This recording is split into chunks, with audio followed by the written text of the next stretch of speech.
আমরা আজ জম্পু জেলা সোশ্যাল ডেভেলপমেন্ট সোসাইটির উদ্যোগে বাংলাদেশে গঠিত সংখ্যালঘুদের উপর যে আক্রমণ, এই আক্রমণের তীব্র ধিক্কার ও নিন্দা জানিয়ে আমরা আজকে এক সাংবাদিক সম্মেলনের আয়োজন করি। আমরা এই সাংবাদিক সম্মেলনের মধ্য দিয়ে বাংলাদেশে যে সংখ্যালঘুদের উপর বর্বরোচিত আক্রমণ চলছে তার তীব্র ধিক্কার এবং নিন্দা জানাচ্ছি। পাশাপাশি আমাদের ভারত সরকার, ত্রিপুরা সরকারের মাধ্যমে আমরা এই আবেদন করতে চাই যাতে অবিলম্বে বাংলাদেশ সরকারের সাথে যোগাযোগ করে সংখ্যালঘুদের উপর আক্রমণ অবিলম্বে বন্ধ করা হয়। আমরা ভারতবর্ষে বসবাস করছি, ভারতবর্ষের ত্রিপুরা রাজ্যে বসবাস করছি।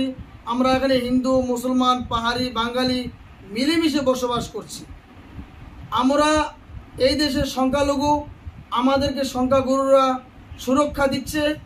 তদ্রূপভাবে বাংলাদেশে যারা সংখ্যালঘু, ওইখানে সংখ্যাগুরু যারা আছেন ভাইয়েরা, আপনারা অবশ্যই সংখ্যালঘুদেরকে সুরক্ষা দেওয়া আপনাদের দায়িত্ব।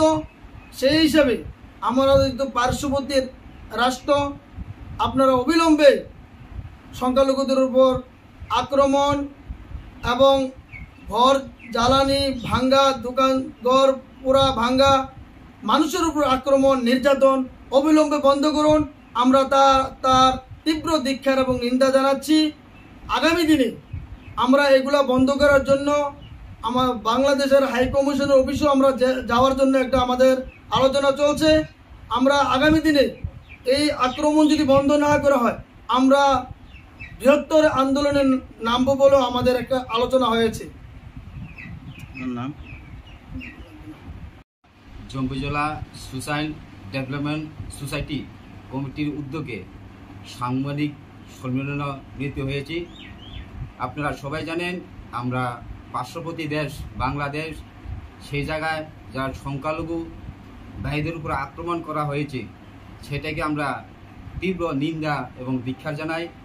এর পাশাপাশি আমরা বাংলাদেশ যে সরকারের কাছেও আহ্বান রাখবো, যারা সংখ্যাগুরু রয়েছে জনগণ তাদের কাছেও আমরা আহ্বান রাখতে চাই যে সংখ্যালঘু রয়েছে তাদের উপর যাতে আর কোনোভাবে আক্রমণ না করা হয় এবং হত্যা করা হয়। সেটার জন্য আমরা জম্পু জেলা সোশ্যাল ডেভেলপমেন্ট সোসাইটির উদ্যোগে আজকে সাংবাদিক সম্মেলন করা হয়েছে।